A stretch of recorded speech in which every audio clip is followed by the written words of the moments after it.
Good afternoon, everyone, and thank you for taking the time to join today's Improving Talk. For today's presentation, we welcome your interaction. If you would like to ask questions or join in the conversation, feel free to post in the chat, use the Q&A feature, or you can request to be unmuted if you prefer to speak. As the presentation progresses, I will be sure to get any unanswered text-based questions to Emily. With that said, I'm excited to introduce Emily Stickle, a senior consultant with Improving, and her talk, Agile, Scrum, Kanban, Oh my. Over to you, Emily. Wonderful. Thank you so much. I'm really excited to talk about this topic. It's an area that I'm passionate about. Most people at Improving know I could talk about this all day, but I will promise to keep it within our time box. So Agile, Scrum, Kanban, oh my. We are going to talk a lot about agility and agile ideas in operations. A little bit about myself before we get started and why I'm so passionate about this topic. I have been an agilist for years. I have worked in several different areas of operations, including finance. I've worked in technology before. I've worked in HR. I've worked in different operational elements. And so I've been able to see the application of Agile across the board. I am a certified project manager. I'm also a senior certified practitioner in human resources. So I come from this from a multitude of perspectives. At Improving, I am a senior consultant and an Agile coach. And I spend a lot of time talking about enterprise level changes and enterprise changes when you move to Agile within operations. So I am excited to talk. And again, Danny noted, feel free to post any questions. If there's anything that comes up, we're happy to take time and interact today over this call. All right, so what will we be discussing? We are going to first off talk about what operational agility means for your organization. We want to talk about what Agile is, and more importantly, what it is not. There's a lot of misconceptions around what organizational agility looks like. And I want to tackle some of the thoughts and some of the barriers that we have whenever we start looking at how to become more agile in operations. I also want to take some time to redefine what it means to work in operations. Operations has a unique history and it's different than the way technology came about. And so we need to make sure that we're redefining the way we think about our work. And then finally, we're going to talk through some tactical steps that we can take immediately walking away from this presentation to start to build agility into operational verticals. So with that said, let's go ahead and kick off. What is Agile? Is it Scrum? Is it Kanban? What I want to do, and I'm going to, I meant to advance. What I want to do is knock out some misconceptions really early on. Most people tend to equate Agile or agility synonymously with Scrum or Kanban. There's a few other terms out there that we hear intertwined. And we need to add some clarity to that. Agility and Agile is not Scrum. It is not Kanban. And when I work with organizations who want to adopt agility, the first thing I tell them is don't go Google Scrum. Please don't. We're going to start off fresh.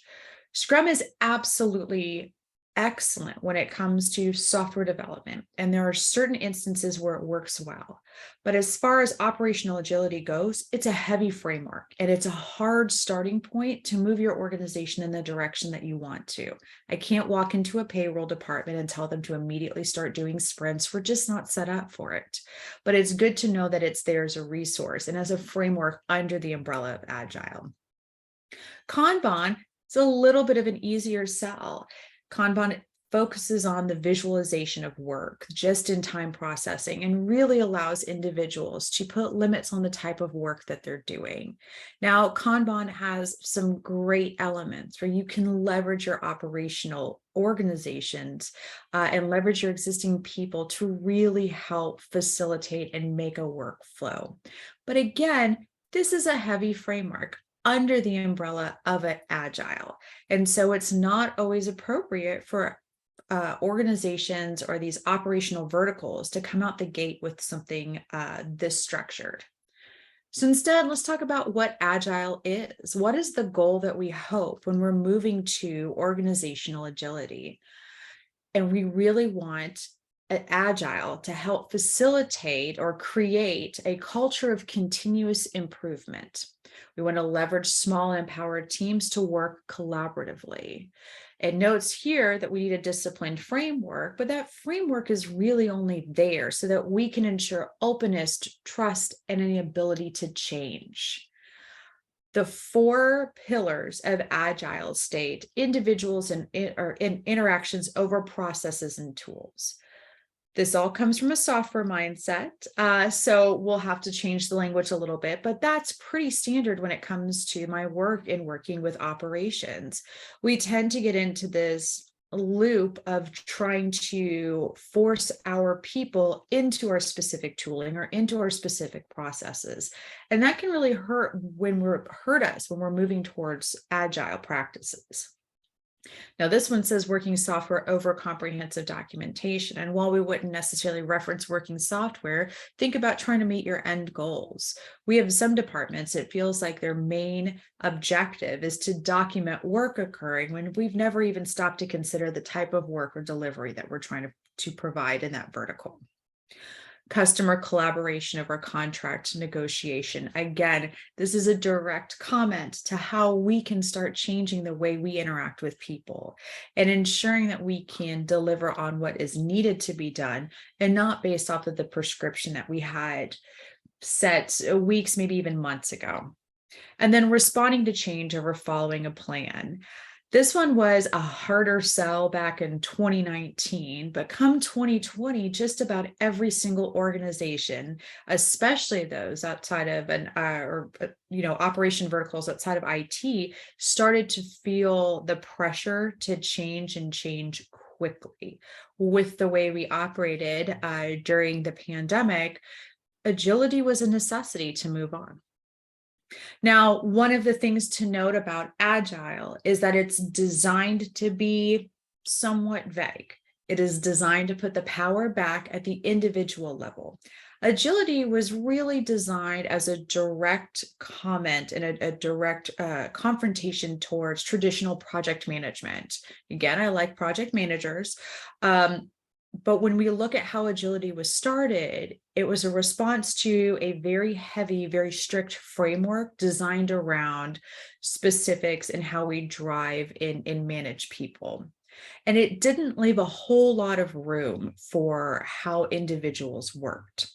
Enter Agile, that really put the power and the opportunity to make large impacts back at the individual level. And so when we talk about what Agile looks like, at its very core, we're talking about allowing individuals to really accomplish 2 very different goals. We want them to accomplish the tactical goals. This is the completion of the work, your check boxes, your checklists, everything like that. This is the doing work that we require for our people to actually meet their deliverables. What agility also does, though, is it asks people to think strategically. It asks everybody at the organization, not just the leaders, how can I be strategic about the work that I'm doing? How can I constantly innovate? How can I respond to the changes around me? And how can I ensure that the tactical work that I'm doing rolls up to the strategic direction of the organization? And so at its very core, when we talk about organizational agility and operational agility, we're asking our people at every single level to consider and think about the work that they do at a tactical level and continue to build on that. So coming out the gate, we don't necessarily need Scrum, but we do need people in a structure that allows them to both think and do. We value our thinking employees. We hire people who are thinkers and doers. And this is going to be very important in some examples I show later. But we're going to look at a couple job postings and then understand that we are legitimately out there in every operational vertical, asking people to be able to innovate, asking individuals to be able to be agile. However, the structure of the work process that we put them in is often very outdated. I noted earlier that operations has taken a different path and a different technology, or a different direction than technology. And it's important to note that a lot of operational work, you can trace it back to the way we would organize work in manufacturing. You would design a process, people would implement that process, and the two remained very unique. Software and technology verticals have grown tremendously because the type of work that they do doesn't neatly fit into those boxes. And because of that, they were able to play around and work in Agile and really push the boundaries of what that looks like. Doesn't mean that operations can't do that, but it does mean that we need to change our mindset away from a traditional manufacturing mindset, even if that's not immediately what comes to mind, and into a mindset that really empowers our individuals to be thinkers and doers. So, how do we define organization agility? How do we take these ideas and apply it at an operational level? Well, first, there's no one size fits all. Applying agility is going to be unique. It's going to be a little bit different. And rather than getting a checklist and being able to check off all the different elements of agility, we're instead going to have to consider a couple different aspects of what we're asking for in operational agility. First is the understanding of how all the targets will change. Businesses change, needs change, organizations change, and operations needs to be able to understand those changing targets and respond to them, and respond quickly, probably is the right way to say it. Tooling. I see so many organizations get caught up in trying to force their ideas or their goals or their processes into the existing tooling. We need to accept that in some cases, those are outdated and innovate around it or find new solutions. We need to find connections. For myself, one of the biggest things that I tell organizations as they start looking at agility, especially at an operational level, is that the traditional verticals aren't well suited for Agile. So finding those connections and creating teams that can work across all verticals and across all area of operations to really meet those goals is pivotal to the success of an organization going through an Agile transformation. And then finally, building a plan. We have to understand how all the pieces come together so that we can all work towards a unified goal. That's oftentimes another area where I see people start to struggle, is that we will talk about what the goals are in one sense, but we'll often articulate them or clarify them through a process. So what do I mean about building a plan? Well, we often look at organizations that will have a mission or a 5-year statement. Etsy notes that their mission is to reimagine commerce in a way that builds a more fulfilling and lasting world. Right off the bat, though, we can note that Etsy is not going to accomplish this unless every single operational vertical is working towards this mission. It can't be just technology. It can't be just finance. Every single team is on deck to help look at their area of expertise and look across the areas of expertise to say, how can we help achieve this goal? Kroger's in a 5-year plan wrote that they have a go-forward strategy that would drive shared growth, increase profitability across digital, and deliver strong, sustainable total shareholder returns. Again, this isn't something that sits in the foundation of technology, even though digital is in there, nor is it just financial. To achieve these goals, we have to understand how every single element of operations comes together to support the overall need and drives towards these goals. So how are we failing? We lack cross-departmental elements of agility. Now, I mentioned agility is different than Scrum, but one of the things that Scrum does note is that self-managing teams are pivotal to ensuring that the work is completed. Now, when they say self-managing, the idea is that you can look across the need look across the team, and identify who needs to be a part of achieving that goal. It's not limited to just developers. It's not limited to any one area. And if you have to go outside of the team for support, that team is no longer self-managing. But instead, it actually asks people, how can I look for all of the resources to meet a goal-based need rather than specifically those handoffs through the different verticals? We're asking organizations to set goals and missions that require agility, but we don't prepare the whole organization to deliver with Agile principles or equip them with an Agile mindset. That is to the detriment of how we work in operations. It's very easy to vertically slice. That means going through and saying, here's accounting, here's finance, here's this, because it's easy to organize people there. It's a lot harder to have to start looking at goal-based outcomes. We also struggle because we tend to build at the top. I can almost guarantee that when Etsy writes their mission statement, it is done from the top down. There is a lot of information and a lot of goal nuance, getting to the leaders at the top, talking through what the plans are, who would be involved. There's a lot of discussion about where we go with our plan and not so much how the plan is implemented. Well, then our next critical failure point is oftentimes we'll pass it over to the managers. They have a degree of separation from leaders. They understand midterm and near-term goals, and they have to start decomposing where we want to go down to a level that they can actually hand it to different employees and teams. We start to lose the message of where those goals are and instead focus on the tactical work that we would need to accomplish near and short-term goals.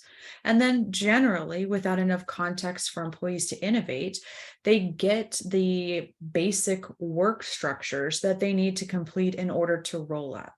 We've stopped them from thinking about how their expertise can impact the goals that leadership set, and instead focus on delivering tactical elements that they can complete within their own area.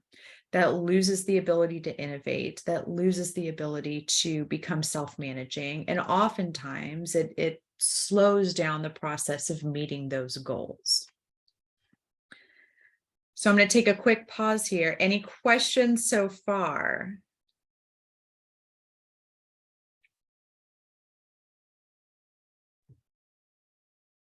I'll take some stunned silence if that works.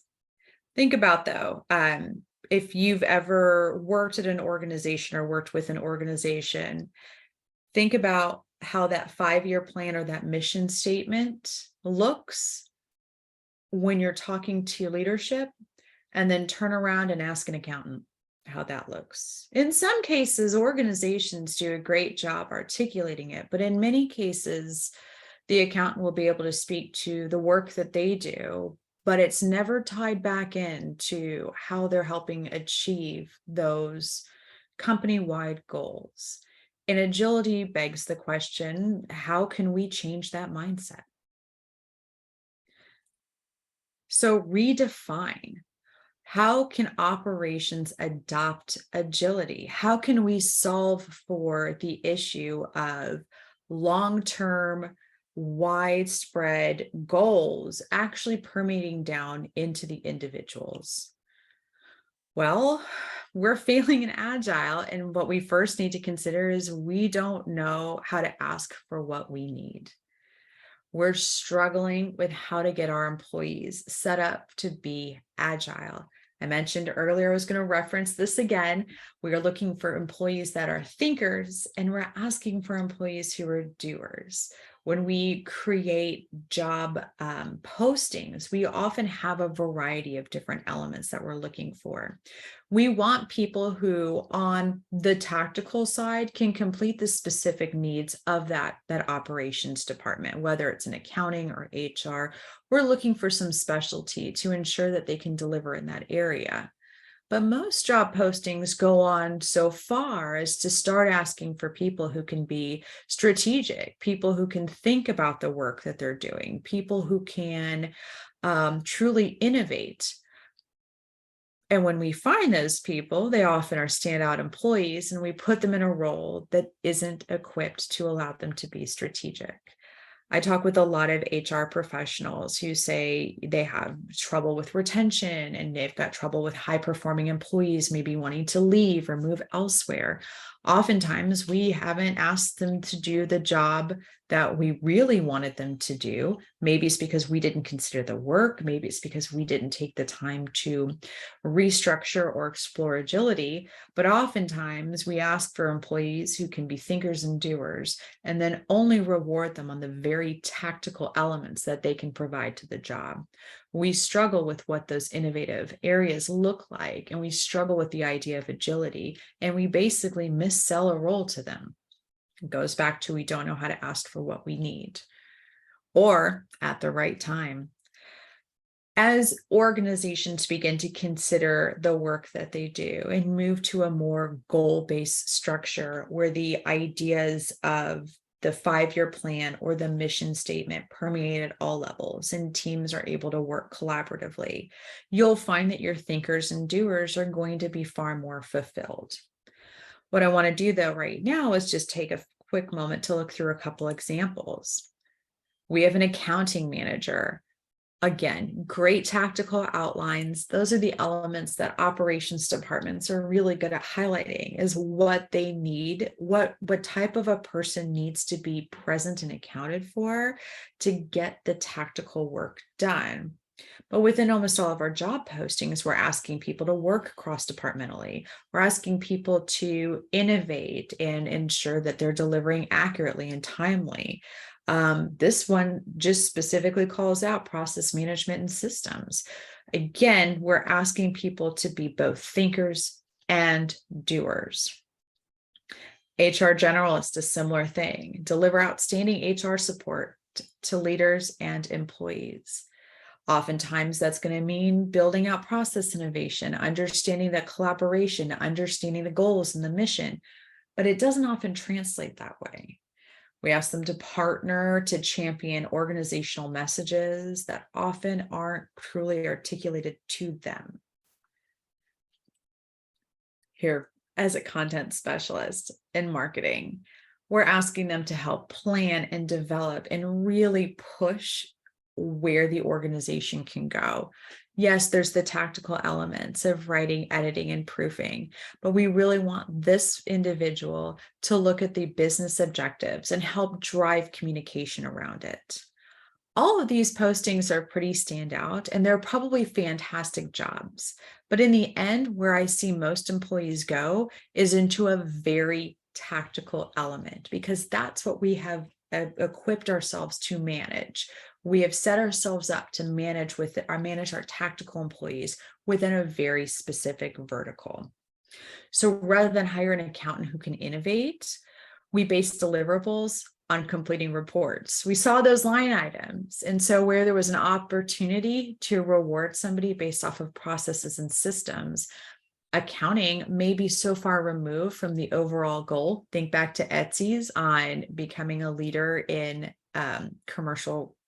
in retail. Think about Etsy's goals. Well, accounting isn't specifically called out, but they're a pivotal partner in that.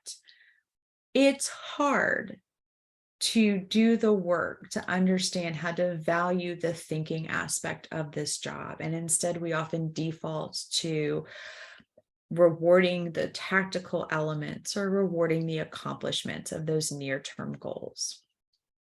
In HR, we hire HR professionals and ask them to review the real complex issues of rewards, of how benefits work, help drive employees' application of goals towards their overall work. However, again, generally, HR professionals are expected to work in a very narrow set of processes, separated away from the mission statement or the 5-year plan. And so employee goals are no longer, how can I help achieve the company's overall mission, but instead, how can I reward an employee for the very near-term accomplishments they have done in their area. Again, we struggle with the idea of how do you value those thinking employees that may have more long-term outcomes. We hire people in marketing and ask them to react to changes and build a plan. However, it's often deprioritized to put any actual investment into how that works. And instead, our marketing professionals or our strategic communicators often end up at best just drafting emails or trying to keep up with the reactionary work that they're doing. We can reward them on that, but if we look towards the long-term goals or how to help meet those overall options, you may find that there's more value in how that works.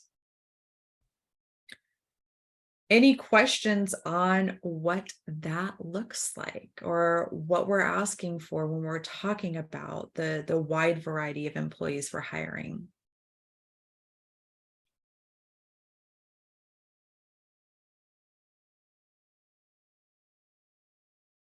Sounds good. All right, so how do we fix this? What tools can we use for agility? And this is where I talked about, we will talk through some tangible elements that we can take back at the team level, at the management level, and even at a leadership level to start putting in place agile practices and start building on that agility element of business. Again, this is not limited to IT. We can really all benefit from agility in operations, but it does take some investment and it does take some work. One of the things that I talk with many of my colleagues about is that I will be brought into an organization and have somebody at a manager level or a leader level say, go make that team agile. And the problem is when we start talking about it at a very granular level, you're asking me to, without support, adjust tactical work into strategic work that doesn't fit into the overall operational structure, even in technology. And so that's why these next steps are going to be pivotal when you think about what operational agility looks like for you, or when you try to roll it up into an organizational level. So you saw this slide slightly different earlier. We talked about tactical work and strategic work. And what I want to do is reframe this just a little bit. So when we talk about the tactical work, those are the actual deliverables, the check boxes that we noted. And I want you to think about, for employees, that is their individual process. Individuals know how to complete the reports. They know how to get their job done. Again, going back to those job postings, we're hiring experts in the field and asking them to think about their work critically. So processes are going to be at a very individual level. There might be some organizational processes that are in place that should be considered, but by and large, individuals will be doing that specific work. Goals, we keep mentioning goals over and over again. You're going to have wide goals set by leadership, or in some cases, you'll have more near-term goals. But goals are less tangible. Goals are where we want to head. Maybe they're indicators, maybe it's aligned with a mission, but it's completely separate from processes. So where we said before, tactical and strategic, now we're going to start talking a little bit about processes and goals.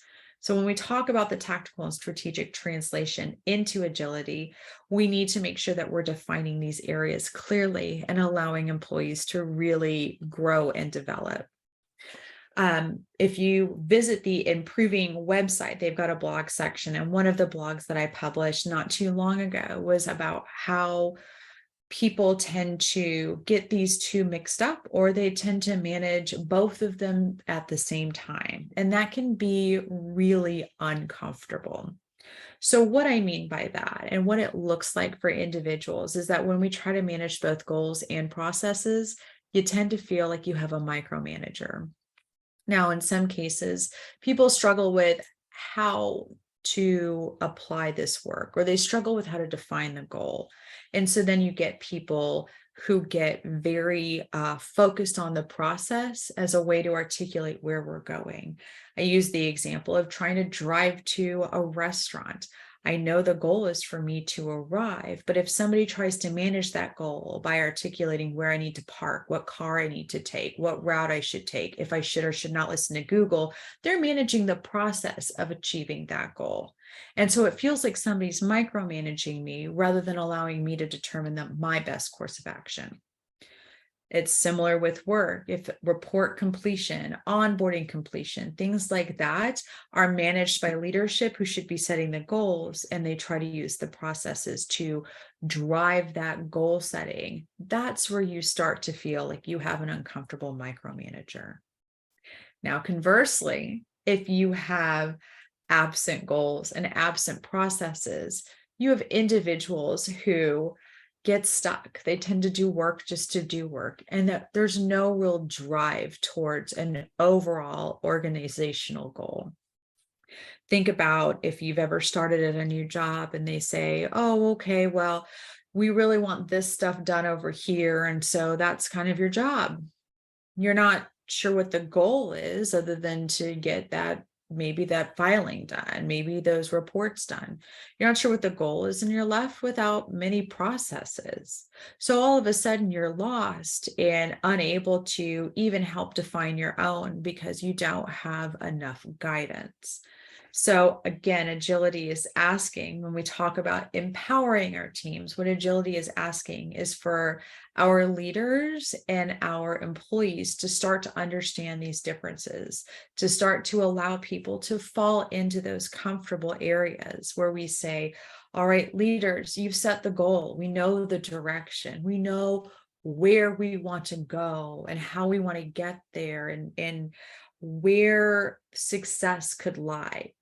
But then they let the people who are the experts in that area really adopt the processes to get there. There's not a whole lot of correction. We're not trying to manage both. We've created this clear delineation, which allows teams to really innovate.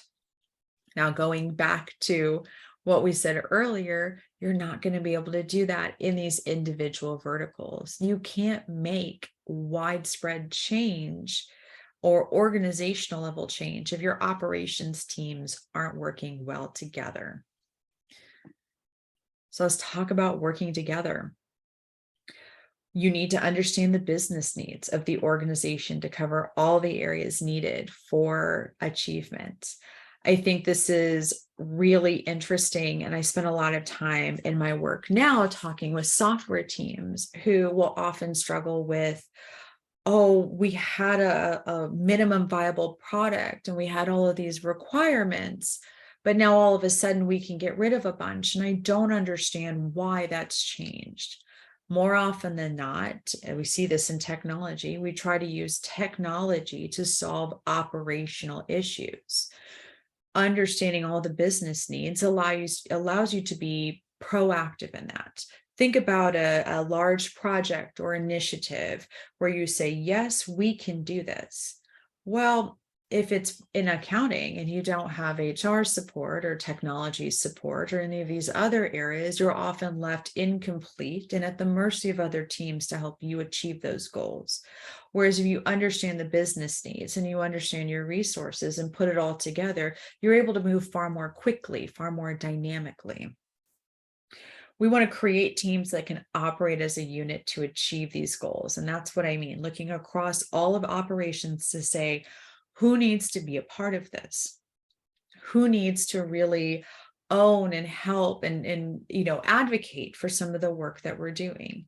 Again, there's going to be daily tactical work. That tactical work is often too minimal to ever go and achieve the Etsy goals or the Kroger goals that they have. So instead, you have to start looking cross-departmentally to build those teams and leverage the expertise from across all these project or all of these different areas to build out excellence.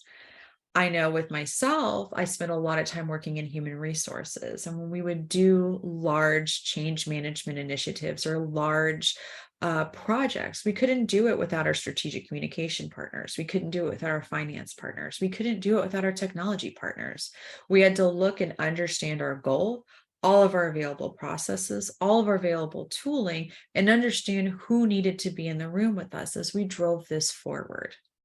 I spend a lot of time now with organizations talking to them about the importance of bringing everyone into one room, everyone together to decide and to own. And I have many clients who, just because they've got caught up in the way that they do work always, haven't even understood some of the process efficiencies. I talked with one organization recently that was struggling with the need to adjust a field within a system. They had often slowed it down, it made billing incorrect. There were a lot of concerns that came with it, and they wanted to take a technological approach to fixing it. The moment we got everyone in the room and found all of our appropriate stakeholders, it was a simple fix. In fact, we could do it without any technological intervention. Our training department helped, our finance department helped, and even HR made sure that the cleanup was done. But ultimately, we didn't need a large change. We just needed all of the pieces there so that we could start moving forward. And that solution was much faster than trying to build something custom or redoing all of the processes. That's the benefit of agility, though, is finding those connections and able to steer the ship. So it's not turning a cruise ship, it is turning a yacht, turning a boat, finding those redirections very quickly.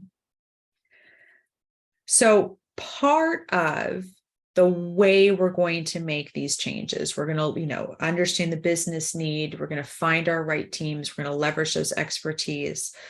What does that look like? For years, we have operated within a very strict mindset of the different verticals. And I noted that goes all the way back to manufacturing.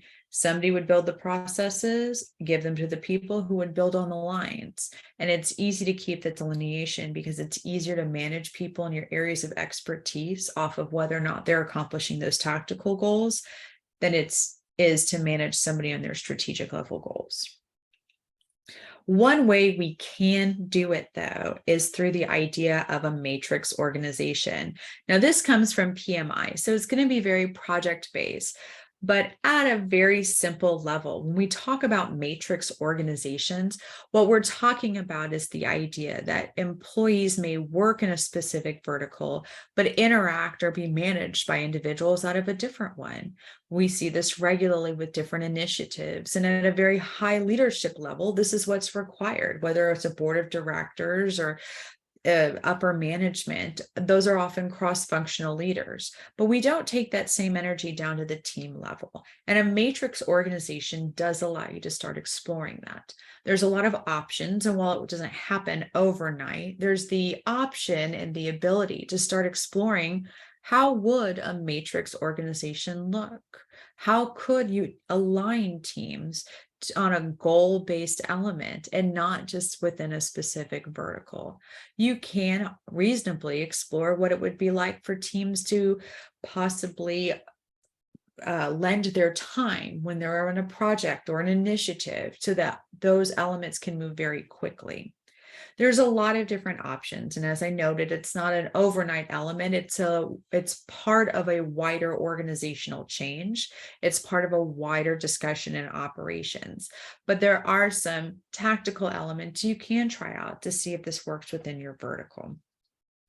We also have to change the way we measure. I've mentioned this several times already. It's very easy to incentivize people based off of the very specific work that they do. I can very easily validate if an employee does a report well, or if they have good attendance. It's very easy for me to say that I've got a good employee if they deliver consistently on the tactical work that I give them. It's a lot harder to start to look at how to reward employees for being strategic. It's a lot harder to start rewarding teams on how they help meet those organizational goals. And so I want to bring up a very simple way to think about it. This can be used whether you're in HR, really any area of operations, to start looking at how you're rewarding your people. When we look at metrics and we look at success, we tend to default to the easy ones. We can default to completion rates. We can default to a net promoter score. You can default to a lot of very known metrics. But what we are ultimately asking people to do is to think about how we do metrics. It's three components: the goal, You have to understand where you're going. It is pivotal that you understand what, in fact, your goal is and how you want to work towards it. That leads into the plan. The team that wants to help achieve that goal, whether it's a near-term or a long-term goal, needs to build a plan of how they're going to make those changes, how they're going to try. Now, a plan isn't set in stone. It will ultimately change regularly as new information is gathered, but they need a plan on how to impact that goal. And then you need to measure along the plan to make sure that it works. Your metrics are right there in the middle, the coexistence of those. And that's where it's hard to start changing out of the traditional operations mindset and into an agility mindset. An agility mindset asks you to do the heavy lifting of finding this rather than just the tactical elements that drive towards the overall goal of the organization. So just something to think about as you consider what agility looks like in your organization is some actual changes that can be made as a part of that overall exploration. It doesn't mean going home and implementing Scrum or Kanban, but it really means finding ways to create those teams that work well together, create that transparency, and align everyone to being able to achieve the overall goal through their different elements. Now, before we wrap up on that area, I mentioned this is hard. And a big part of being hard is that individuals, leaders, at basically every single level will have a reason to not want to do this. It is uncomfortable. And so before any organization can explore what agility looks like, especially in operations, it's important to establish a safe space. You need to create a space that is allows for failure. You need to create a space that celebrates the opportunity to try new things and to experiment rather than to focus on the very specific elements of what you achieve.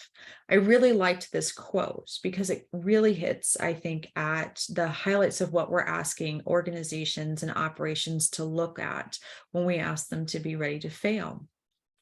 Failure should be our teacher, not our undertaker. Failure is delay, not defeat. It is a temporary detour, not a dead end. Failure is something we can avoid only by saying nothing, doing nothing, and being nothing. And I think a lot of people struggle with what this looks like in different levels of practice. I've talked with plenty of leaders who say, there's no way I could ever let my employees be strategic. They have too much work. Well, when we have too much work and we don't allow them to experiment or to innovate or to try new things, we're basically setting them up for, we're ensuring that they never fail under our definitions because they never have an opportunity to try. When looking at agility and looking at Agile in all of the language and all of the reading, failure isn't used. The idea that you could fail in a section is never language that's there. Instead, it's all focused on being able to innovate, being able to experiment, being able to try new things. And so it's very, again, uncomfortable for organizations whenever they start to move towards agility. And operations gets especially difficult when we say, you have to understand that the tactical work that was done very, very well before isn't going to move you to the next step.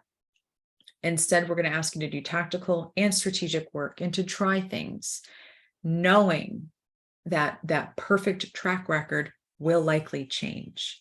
It's not failure, though. That is how you move towards agility and creating a sense of psychological security in organizations, an ability for teams to ask for what they need, to feel comfortable in being vulnerable, and to be adventurous when trying things. Those are the backbone for where you're going to get agility in your organization and operations. So any questions before we move on to the next area? Great. I would say it's a quiet group, but it's Zoom, so this is what we expect. So the key takeaways, I've done a lot of talking, 46 minutes so far of talking. Really the key takeaways that I want everyone to think about, whether regardless of where you are in operations, is that agility is going to look different in operations than it does in technology.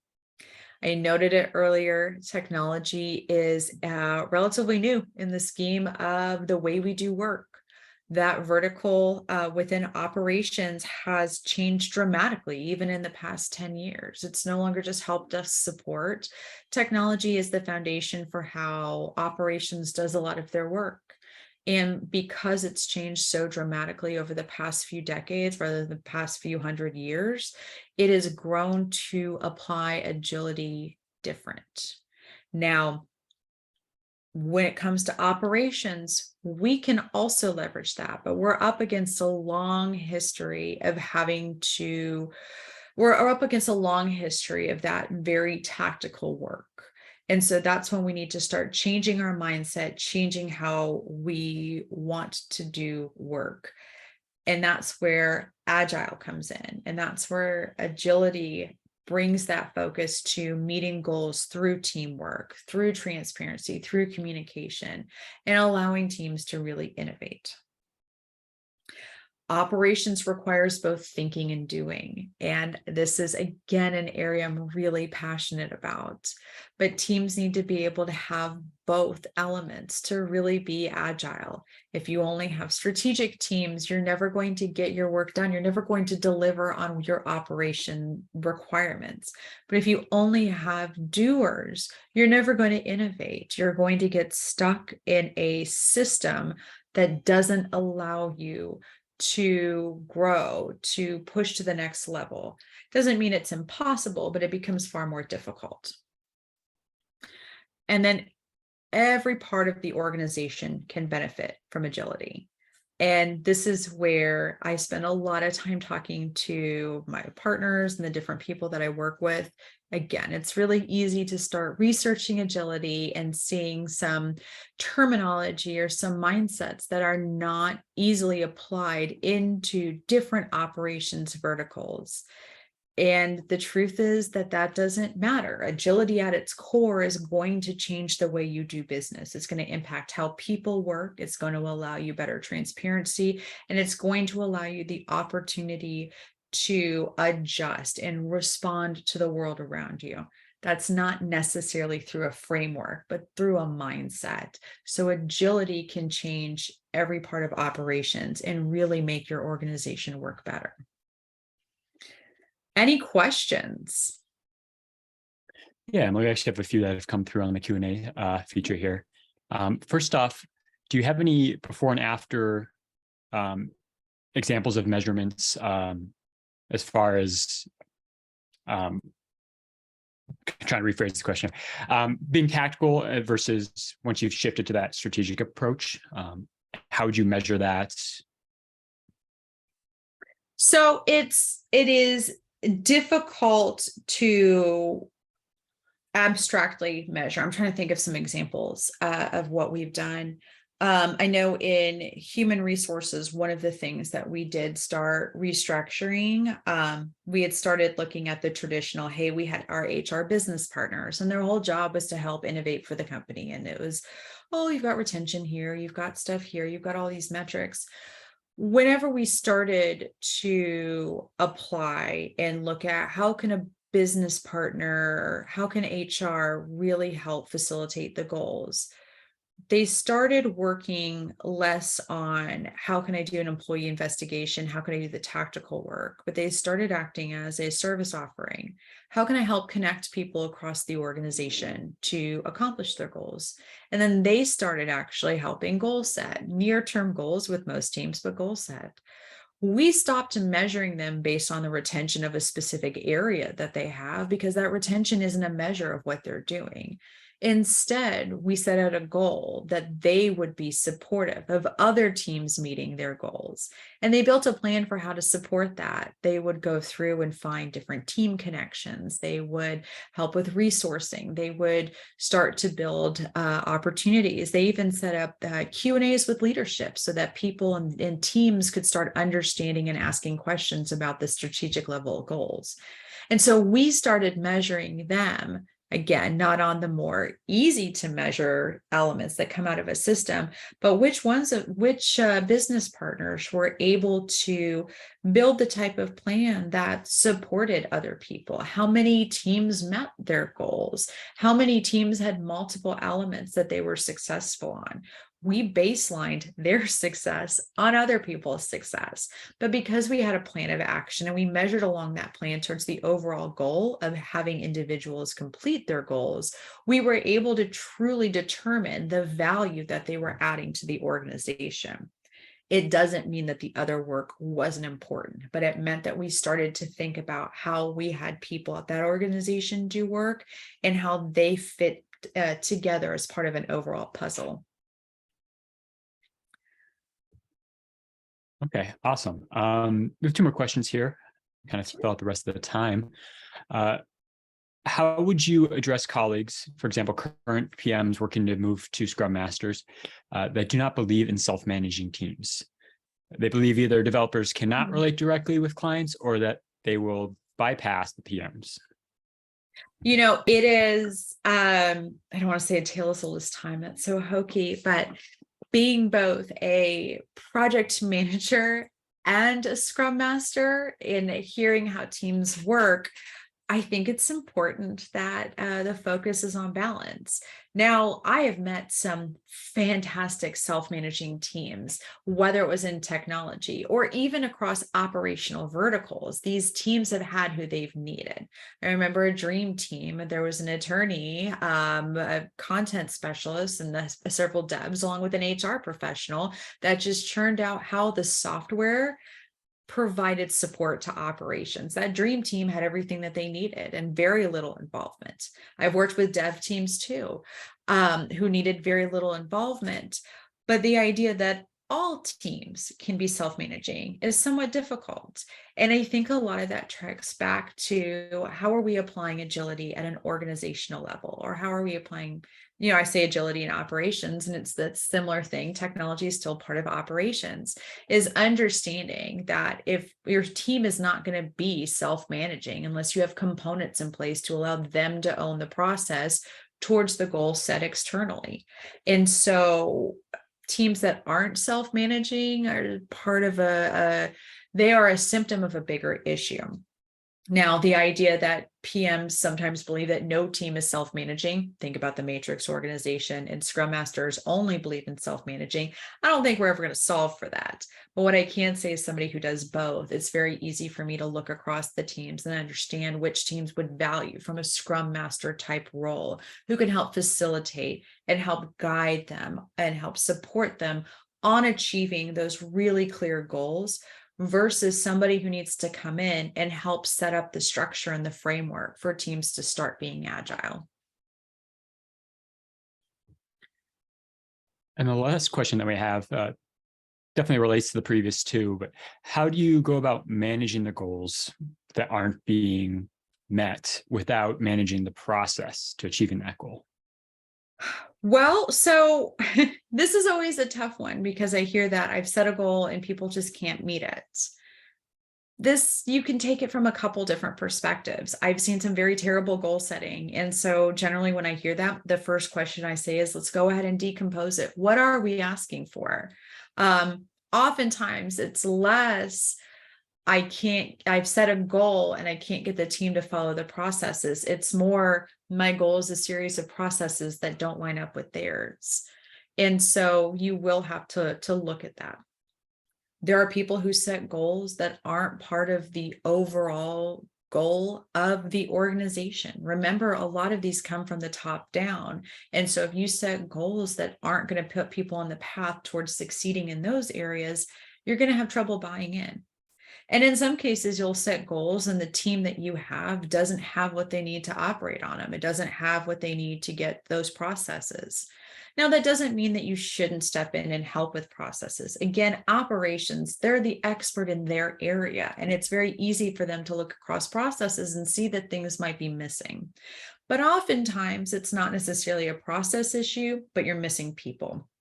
So the first step is look at the goal and understand if we're really asking it right, if the team knows what to do. Second is look at you can assist with the processes, but make sure that the people are there. And then, to be completely honest, there's going to be times where your team is not going to meet your goal. They're not the right people, or they're not set up to be successful. And there's a couple of different things that you can do to look at that.